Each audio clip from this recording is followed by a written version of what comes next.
Hi, welcome to the Larson Health Podcast, where we bridge science, nutrition, and functional medicine to help you heal from the inside out.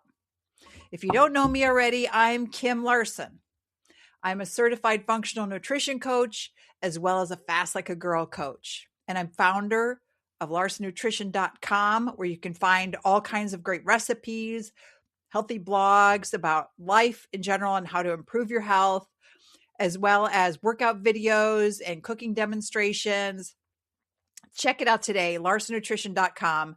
And you can also go to the shop page, which is LarsonBotanicals.com, where you can find non-hormone disrupting, all organic ingredient candles and skincare to help support your health.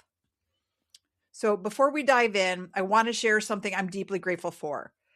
My work and brands have been featured through my hometown station, WGN-TV, and distributed through Presswire to hundreds of additional outlets across the country, spotlighting how I'm building a wellness ecosystem that connects metabolic health, hormone-friendly strategies, and botanical support for the body inside and out. Now let's get into today's episode. So when we talk about testosterone decline, the biggest mistake people make is framing it as a personal failure or an inevitable consequence of aging. Now, testosterone does change with age, but what has become increasingly clear in this research is that testosterone has also shifted at the population level in ways that suggest a much larger environmental and metabolic influence. One of the landmark papers documenting this is a study led by Trevisan and colleagues in the Journal of Clinical Endocrinology and Metabolism, which reported an age-independent decline in serum testosterone in American men and raised the possibility of cohort effects or global effects and environmental or health factors not captured by typical lifestyle variables. This is the big picture signal. When populations trend lower, we have to stop pretending the driver is simply individual choices. It becomes a public health conversation. Metabolic health, chronic stress physiology, sleep disruption, chemical exposure acting on endocrine pathways. So before we go deeper, if you're listening and thinking, okay, Kim, I got it, but what do I actually do with this information? That is exactly why I teach, or what I teach at LarsonNutrition.com. You'll find recipes, you'll find blogs about health, workouts, and deeper metabolic education that connect the science to real daily habits. Because hormones don't improve through awareness alone, they improve through consistent inputs. So if you're ready for structure and support, visit LarsonNutrition.com. I've got blogs about diabetes, non-alcoholic fatty liver disease, chronic disease, arthritis, PCOS. There are so many articles there about health information that can lead you down a rabbit hole of research to help you understand why you have so much disease, why you can't lose the weight, so on and so forth. So the chemical side of the story is not a fringe topic anymore. This is something that people, is being researched heavily. Endocrine disrupting chemicals are documented to interact with hormone receptors, hormone synthesis pathways, and hormone metabolism. And it's not only a men's issue, and they're not only a fertility clinic issue. They shape hormone function across the lifespan, including fetal development. So if you are an older watcher, please, if you have grandkids, if you have great grandkids, please talk to them about these hormone disrupting chemicals that I'm going to be talking about today. Please listen in and understand how these are disrupting their bodies, their testosterone, their female hormones, and it's affecting our populations for generations. Testosterone synthesis is not a single step. It requires signaling from the hypothalamus to the pituitary and then to the testes. The hypothalamus produces gonadotropin, releasing hormone in pulses. Those pulses drive luteinizing hormone release.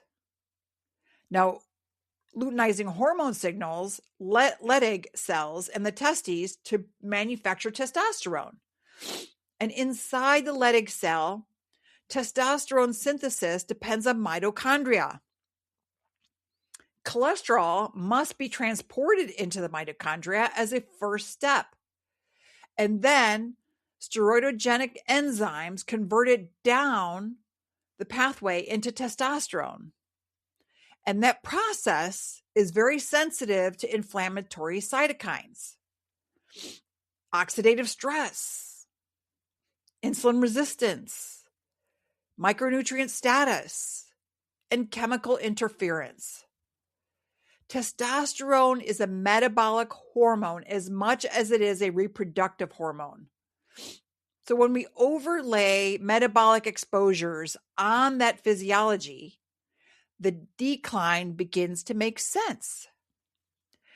Phthalates are plasticizers used to make plastics flexible. They also appear as stabilizers in fragrance formulations. They're pervasive in indoor dust, in consumer products, in food packaging, and some building materials. So we're surrounded by it constantly, and you can't avoid plastic completely, but you can certainly minimize the exposure to it. They're finding plastic in our brains, in our hearts, clogging our hearts up. You got to get fiber, you got to get exercise. See, these are the easiest way to get rid of these plastic toxins and also to reduce your exposure. You got to get like glass Tupperware. You've got to get rid of the plastic shower curtains. You've got to get rid of anything that you have plastic. Don't buy your vegetables in plastic if you can avoid it. Buy it fresh and whole, although it might be easy to carry in the plastic. Bring your cloth bags to the store with you. Fill it up with your vegetables. Don't put it in the bags unless they are that non-plastic vegetable type of bag. Just put it right into your cloth bag. And guess what? You can wash your cloth bag in the washing machine. And you can use non-hormone disruptive washing materials, washing machine detergent. I have some on larsonnutrition.com. There's a bunch of products that I use on a regular basis that are healthy, including glass containers, cocoa that is really good for your brain, Molly suds. There's all kinds of stuff on my website that you can see that I order, and there's an easy link to go buy it. So a key human database comes from NHANES. It's a study by Meeker and colleagues in the Journal of Clinical Endocrinology and Metabolism. And they reported associations between urinary phthalate metabolites and decreased serum testosterone in men, women, and children. That matters because it positions phthalates as endocrine disruptors affecting sex hormones broadly. Okay, so more recent synthesis work continues to support this pattern. Higher molecular weight phthalates have been linked to lower testosterone, including analysis summarized through EPA resources and reviews. What makes phthalates especially relevant is the exposure is often chronic and domestic. People think of toxins as like some industrial accident, but a huge amount of the exposure is from normal daily life. Your indoor air, your dust everywhere, your fragrances, your plastic food storage. And the biological mechanism is coherent with testosterone, suppression. These phthalates can impair steroidogenesis by affecting enzyme activity and signaling in lytic cells. A classic rat study by Akingbemi and colleagues examined DEHP effects on lytic cell steroidogenic function and showed that developmental stage and exposure mattered, with stronger effects when exposure occurred early in the development of childhood. In the embryo, when they're just born, all of this exposure disrupts their hormones. Their testosterone levels will be low. And also this will carry on to generations beyond them. It's so important to get rid of these exposures. Women and men are having more and more trouble getting pregnant these days, and they're going to expensive, treatments in order to get pregnant.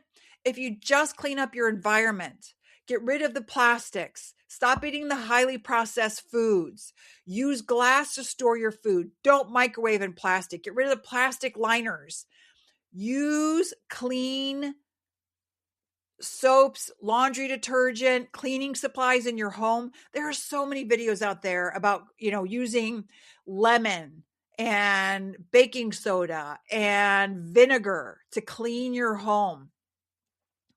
Great cleaning supplies, a lot less expensive than buying the chemicals. You're going to use it for other stuff in the house anyway, right? So it's a lot less storage, a lot less chemical exposure, a lot healthier for your body. That developmental sensitivity is a theme for young babies, adults, and the fetus. You'll see across endocrine disrupting research. The timing of exposure changes the magnitude of permanence of these effects. There's also modern mechanistic rat research showing prenatal DEHP exposure lowering testosterone in adult male rats and implicating changes in steroidogenic gene expression. Let's talk about how prenatal exposure becomes adult outcome. This is exactly the kind of study I want to talk about because it makes clear that developmental programming is real biology. It's not speculation. In humans, the best established developmental marker related to prenatal anti-androgen exposure is anogenital distance. Research linking prenatal phthalate exposure to shorter anogenital distance has been widely discussed in the reproductive endocrinology community, and it sits within the broader framework of testicular development being highly sensitive to anti-androgens during fetal windows. So let's take a quick pause because this is where the conversation becomes practical. A lot of phthalate exposure is coming from fragrance plugins, perfume, household cleaners, household products like plastic Tupperware and your plastic shower liner that you think is so cool to keep your shower curtain dry. What you put on your skin, what you put on your face. I mean, all this stuff that you buy from the drugstore, all of it has toxins in it. All these popular brands that you think are so clean and they get studied in these magazines, and this magazine says this is the best and that's the best. This is all hormone disrupting products. If you really understand and research the bad chemicals in all these products, that's why I started to create a non-hormone disruptive chemical-free line of skincare. I had my own problems. I had my own health issues. I understood what was happening when I started to figure out, why am I so sick? What is going on? And it's all these air plugins. It's the perfumes that I'm using. It's the pretty lotion I'm putting on my skin to make me smell so good. Now I make them with all organic essential oils, and I still smell good, but it's organic essential oils. It's not perfumes. I use things like neroli oil, which is orange flower, or geranium or rose, right? Those all smell very pretty and it works great for your skin. It's non-hormone disruptive. So what you put on your skin and what you're breathing in at home is really toxic. So that's why at larsonbotanicals.com, we make botanical skincare and organic candles with ingredients chosen specifically to be non-hormone disruptive. No phthalates, no synthetic fragrances, no stabilizers, no unnecessary endocrine burden. If you're cleaning up your home environment for yourself, for your family, for your partner, for your kids, go to larsonbotanicals.com. Testosterone decline is not just chemical, it's metabolic too. Chemical exposure doesn't act in a vacuum. It stacks on top of metabolic disruption. Insulin resistance changes hormone dynamics in multiple ways. It increases inflammation. It changes the liver handling of hormone, and it increases visceral adiposity. Visceral fat increases aromatase activity, converting testosterone into estradiol. Estradiol then feeds back to suppress pituitary signaling. That is a classic loop. More visceral fat can mean lower testosterone, and lower testosterone can mean more visceral fat accumulation. Even without adding a single new chemical exposure, modern metabolic patterns alone can suppress testosterone. Now, add in endocrine disruptors on top of insulin resistance, and you get compounding suppression. This is also why you can't separate the chemical conversation from the food and lifestyle conversation. Endocrine disruptors may increase vulnerability. Metabolic dysfunction may magnify the endocrine response. And with sleep restriction, testosterone can drop fast. Sleep is one of the clearest, most immediate levers you can affect.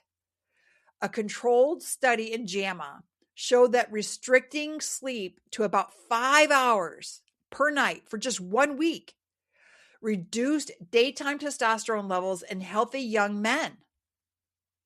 That study shows that testosterone suppression can happen quickly without years of decline. Chronic sleep restriction is common. And if you are chronically undersleeping, you may be living inside a hormonal suppression experiment without realizing it. You have to make sleep a priority. Sleep also interacts with insulin sensitivity. Poor sleep worsens glucose control. It increases stress hormones. It raises inflammation, all of which feed into hormone suppression. So let's talk about BPA and bisphenols and how hormone disruption happens across sexes. Bisphenol A is one of the best known endocrine disruptors used historically in plastics and resins.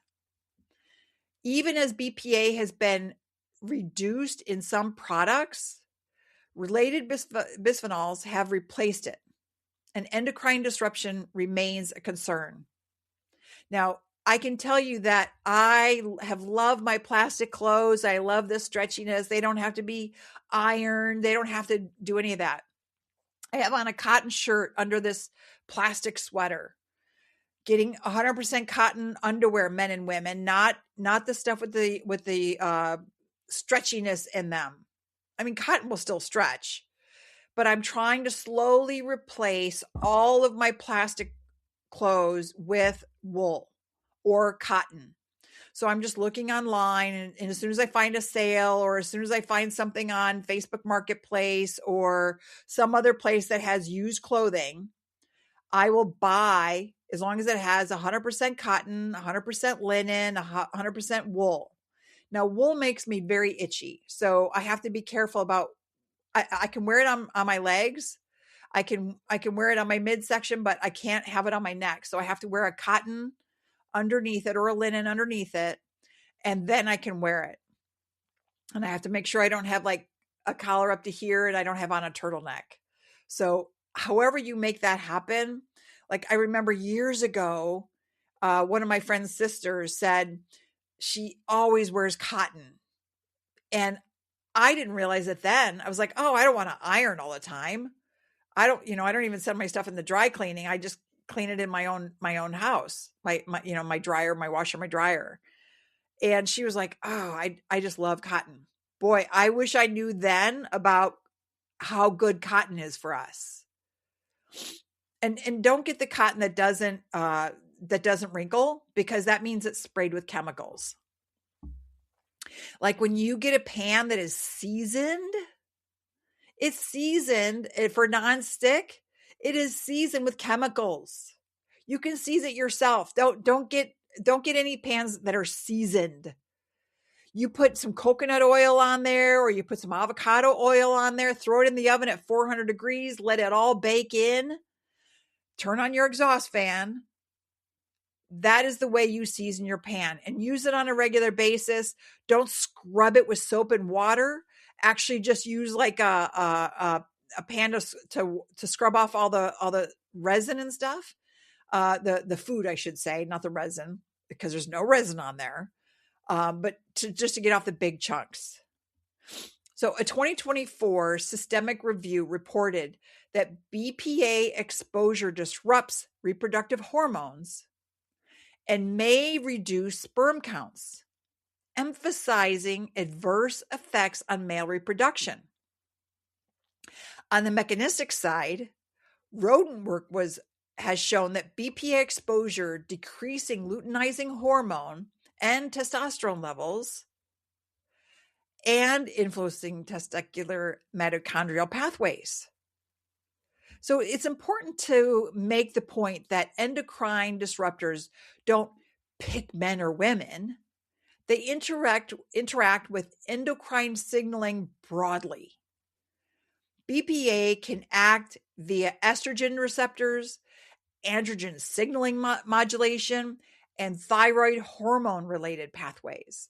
So Hashimoto's, thyroiditis, hypothyroidism, these are all affected by your gut health, by the exposures of plastics into your life, the plastic. I mean, there's just, oh my God. I remember one Thanksgiving, we were at a family member's house and he microwaved his mashed potatoes in a plastic flimsy container. And I was like, I told my husband, don't eat that. And he was like, don't eat that. He was teasing me. Don't eat that. And I said, because it is so filled with chemicals. And now you've got all those plastics in your mashed potatoes. And now you're going to eat that. And that's just nothing but plastic and potato. Ugh. And he's got so many health problems and he wonders why. You've got to stop. Like I've even given up alcohol. I shouldn't say that I don't ever drink alcohol. Like when we closed on our condo, or I should say when we were packing up our condo in Florida, we had like this much tequila in a bottle. And if you're going to drink alcohol, tequila is the number one. So we had a drink of tequila. We put some pomegranate juice in it, some club soda, and some Nelly and Joe's key lime juice. And we had that. And I could only have one. I was buzzed from just one because I don't drink. But we celebrated that way by drinking that up so we didn't have to bring it with us. So I want to talk about, this BPA can act via estrogen receptors, androgen signaling modulation, and thyroid hormone related pathways. And that means it can influence women's cycles, your ovarian function, implantation, thyroid status, and pregnancy outcomes. And there is growing public attention to plastics affecting female reproductive tissue as well, including reports of microplastics detected in follicular fluid in women undergoing fertility treatment, which has been discussed in the context of the Trojan horse, right? Delivery of chemical additives. While those findings require careful interpretation and rigorous methods, they reflect the seriousness of the scientific focus on female reproductive environments. So let's dig into PFAS. These are the forever chemicals and your reproductive health. I want to talk about PFAS are just another major category. They persist in the body and environment. The reproductive literature on PFAS includes mixed findings in some human studies, but there is sufficient concern that the research community has produced comprehensive reviews. A 2025 review discussing PFAS reproductive health highlights evidence that PFAS can disrupt sperm function, alter hormone levels, and damage testicular cells, with particular concern around prenatal exposure influencing sperm and hormones in young men. There are also broader reviews discussing epidemiological findings linking PFAS exposure with lower testosterone and semen quality, alongside rodent evidence supporting testicular and endocrine effects. And for women, PFAS research intersects with miscarriage risk and thyroid disruption. While each study must be interpreted carefully, PFAS have become central in reproductive toxicology discussions, precisely because they are persistent and widespread. Microplastic in testes. This has real findings. I learned about plastic shower curtains and the major hormone disruption that occurs for the whole family. It's worth grounding this carefully. When you open a plastic shower curtain, it off-gases chemicals into the air. I'm sure you have noticed when you have unfolded a new plastic shower liner. This is major chemical exposure.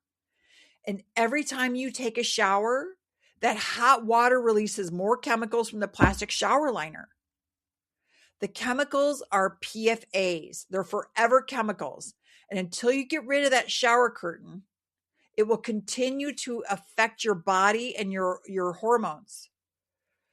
Look for tightly woven cotton or hemp shower liners and just wash them once a month. I have safe laundry detergent on larsonnutrition.com. Check it out and get your house cleaned up naturally versus chemical hormone disrupting laundry detergents. And don't listen to the hype from the big brands that they're unscented. They still have chemicals in them. Now, speaking of these household items, it's rarely just one item that is the sole cause of generational outcomes. The correct framing is cumulative exposure.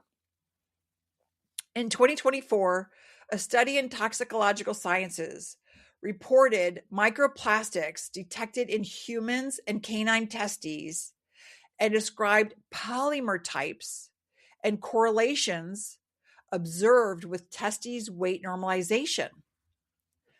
I mean, they're finding plastics in our brains, in our hearts, in our lungs, in our testes, in our bloodstream. When you have so much plastic and you're not working out, you're not eating fiber, real fiber from vegetables or chia seeds or flax seeds, pumpkin seeds, sunflower seeds, this is all accumulating in your body everywhere. It's clogging your arteries. It's causing memory problems in your brain. It's clogging the mental processes. This is significant because it supports the concept that plastic exposure reaches reproductive tissue.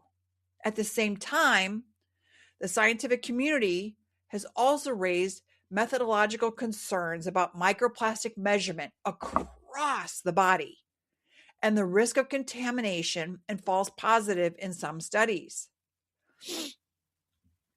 The responsible public education message is microplastics are ubiquitous. There is peer-reviewed evidence of presence in reproductive tissue, And the field is actively working on measurement standards so that across the board, we can measure exactly the same amount across the globe of plastic exposure. And that means we take it seriously while staying scientifically rigorous, right? We want to measure this the same across the board. So let's talk about transgenerational effects. There was a rat study that changed the conversation. One of the most cited transgenerational endocrine disruption studies is by Ann Way and colleagues, published in Science in 2005. Epigenetic transgenerational actions of endocrine disruptors and male fertility. And this work showed that transient embryonic exposure to an endocrine disruptor in pregnant rats produced male offspring that reduced spermatogenic capacity. And those reproductive defects were observed in subsequent generations. So the great-grandchildren of so grandpa will have it, their son will have it, the great-grandson will have it. They don't know what the fourth generation will have, but they know that this is passing along from generation to generation. So that's the key concept. Exposure during embryonic development changed germline epigenetic programming in a way that persisted beyond the directly exposed offspring. And follow-up work examined transgenerational effects further across generations. Now, this is not the same thing as saying a shower curtain causes generational infertility. It's deeper than that and more specific. Endocrine disruption during critical windows of development can alter germline programming. And in controlled animal models, those effects can persist across generations. So that's the core scientific reason why mother's responsibility point has weight. It's not moral blame. It's biological sensitivity that you need to learn about. And that's why I'm here. I'm trying to educate everybody. So please teach your children, teach your grandchildren. Please get the plastics out of their home. Get the plastics as much as you can out of the home. Use glass Tupperware. Try to get the glass tops on them. You can find them on Amazon. No, they have glass tops, no plastic tops. Or if you have plastic tops, don't have the food touching it. Don't microwave in plastic. Don't use plastic wrap to cover your food. Even aluminum foil is show problems with the brain. I use a very safe deodorant. I make the skincare line that is non-hormone disrupting. I make candles that are non-hormone disrupting because I love a clean, nice smelling home. So I have candles going everywhere. I have candles going because I love a beautiful smelling home. But these are not affecting my hormones. I've had so many health problems from all these hormones. This is why I'm here to help educate you on why it's hard to get pregnant, why children are having problems, and parents too. Why there's a right metabolic disease. It's not just the highly processed foods we eat, but the chemicals persistent in our homes. You're cleaning your toilets with chemicals. You're cleaning your floors with chemicals. You have carpeting that has all kinds of chemicals. Believe me, we still have carpeting in our own home. We're getting through the construction. We just sold Florida, so now we're going to be able to get through this all and get our wood floors in. So what can mothers do without shame? When I speak to mothers, I want this to land in empowerment and not fear. Pregnancy is a very sensitive window for endocrine programming. The fetus is building the architecture of endocrine system and reproductive organs. That means reducing exposure during pregnancy and early childhood is protective. Mothers can focus on the highest impact, most practical exposures first, reducing fragrance products, avoiding heating food in plastic, choosing safer glass food storage materials, wearing cotton underwear, not plastic underwear, not wearing, plastic. So all these stretchy materials are all made with plastic and materials that are harming and chemicals, filled with chemicals. Get rid of your plastic. Get rid of your stretchy pants. I love my stretchy pants, but guess what? Like this sweater, right? It's plastic. I've got a cotton t-shirt on underneath to try to protect my skin. I'm working on getting rid of all my plastic clothes. Right now I have on flannel pants. And cotton underwear. I'm working on getting there slowly but surely. But choosing these safer glass food storage materials, improving your ventilation in your home and bathrooms, open up when you can, open up your windows in the spring, summer, and fall. Let it air out. Vacuum and clean and dust on a regular basis, and use non-chemicals. There are so many videos out there and how-tos on how to make your own house cleaning products that are quick and easy. You're using lemons, right? You're using baking soda. You're using vinegar. These are all low cost, common items in a home that you can clean your home with. You can clean your windows with it. You can clean your oven with. You can clean your toilet with. You can clean all kinds of stuff with it. You can put it in spray bottles. You can put it in a pot and boil the water and have hot water and clean everything with it. Selecting non-toxic cleaning and personal care. There are so many natural ways to clean your home with baking soda and lemon and vinegar. Take a few minutes to search these out and ditch the chemical cleaners. These are not perfection measures. They're cumulative reduction measures. The goal is to reduce anti-androgenic and estrogen mimicking exposures during the periods when a child's reproductive system is being built and programmed. And this matters for boys and girls. Endocrine disruptors can influence ovarian function, menstrual cycle regularity, thyroid regulation. That's why there's so many thyroid problems these days. There's thyroiditis, there's hypothyroidism, there's Hashimoto's, and pregnancy outcomes. When you reduce endocrine disruptors for children, you also create a healthier endocrine environment for them, for mothers, and for the entire household. So now let's talk about the hidden burden on women when male factors aren't evaluated. This part truly matters deeply for public education. In fertility culture, women often carry the diagnostic burden. They get their hormone tested. They track cycles. They undergo ultrasounds. They may undergo invasive procedures, while men are evaluated, maybe delayed or simplified. Male factor infertility is common, and sperm DNA integrity can influence embryo development and miscarriage risk. That's right. Sperm DNA can influence embryo development and miscarriage risk. The burden on women increases when male factors are under-recognized because it drives unnecessary interventions and emotional strain. This is why it's so important to normalize full male evaluation early, including not only basic semen parameters, but also the broader metabolic and endocrine picture. Insulin resistance, looking at the whole semen parameter. Insulin resistance, sleep stress, chemical exposure, inflammation, and hormone status. It also matters because male reproductive health is often a proxy for general health.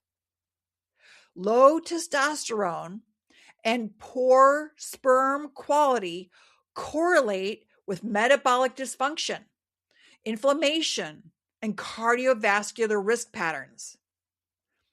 Addressing male fertility can become an early intervention point for long-term disease prevention. This is men in their 20s, their 30s, their 40s. Get it checked out. Check out the quality of your sperm. Check out your home. Look at all the hormone disrupting chemicals you have in your home. Look at all the plastics that you have in your home. Find ways to replace them and get rid of them. So I want to pull this all together and talk about why testosterone is declining. When you synthesize the research, the major contributors stack like this.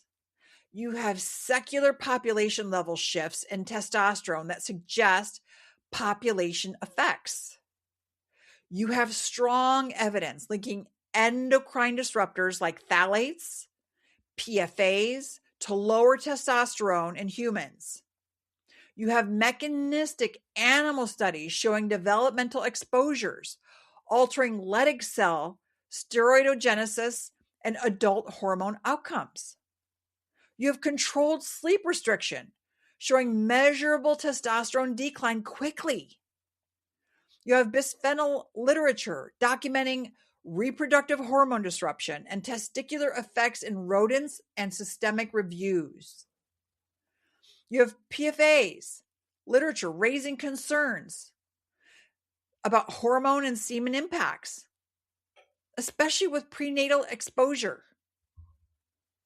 You have transgenerational rat evidence demonstrating that endocrine disruptors can induce persistent reproductive effects across generations.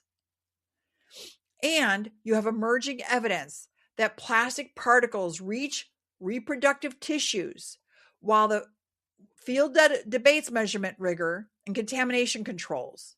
The evidence is still there. When you combine these with modern metabolic dysfunction, right? You've got obesity, you've got diabetes, you've got high insulin, you've got high triglycerides, you've got increasing fat, the insulin resistant, the visceral adiposity, the chronic inflammation, chronic stress physiology. You get a credible multi-causal explanation for why male hormones are shifting downward. I want you to get this as a message of strategy. Endocrine disruption is real, and it affects both men and women. Developmental windows for children and growing embryos are sensitive, which means pregnancy and early childhood are powerful prevention windows. Metabolic health is foundational because insulin resistance amplifies hormone disruption. Sleep is a non-negotiable hormone lever. Make it a priority. Look at when you go to bed. Look at when you wake up. Look at the stress that you have in your life.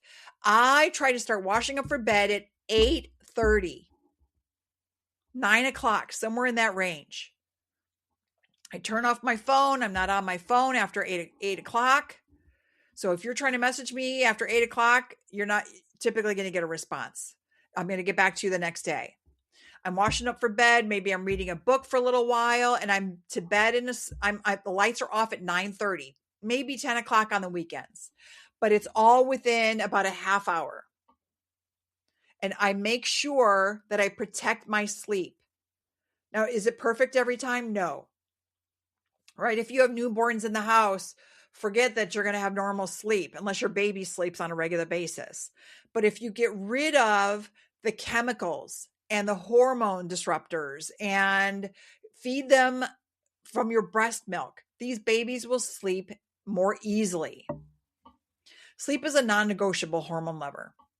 And household exposure is one of the most immediate changes you can make to change the game for yourself, your fetus, your small children, your whole family. If you want to protect the next generation, we have to stop treating endocrine disruption as a niche topic. It is not a niche topic. And start treating it as a household and public health issue because it influences fertility, it influences pregnancy outcomes, and long-term metabolic disease risk across generations and families. If you're ready to reduce endocrine disrupting exposures in your home, visit LarsonBotanicals.com for botanical skincare I make organic candles. They have no hormone disruptors in them. They smell delicious. They smell beautiful. I love the spiced orange myself. The Mountain Lodge is a favorite among men, but also women too. And we're going to make some new candles for the summer. They're all made with ingredients that are chosen to be non-hormone disruptive. And for recipes, blogs about health, workouts, cooking demonstrations, just check out larsonnutrition.com. You can visit it for the educational to rebuild hormone resilience from the inside out. You can listen to the Larson Health Podcast on Apple Podcasts and Spotify. Watch full episodes on YouTube. You can get snippets on LinkedIn, Facebook, Instagram, TikTok. And I also share behind the scene clips, recipes, and bonus insights from my coaching practice. And if you're ready to take your health to the next level through fasting, nourishment, metabolic education, and lifestyle alignment, visit larsonnutrition.com to learn about my personalized programs, hormone supportive meal plans, and one-on-one functional nutrition coaching. And thank you for listening today, and catch us next week for more and new insights. Have a great weekend.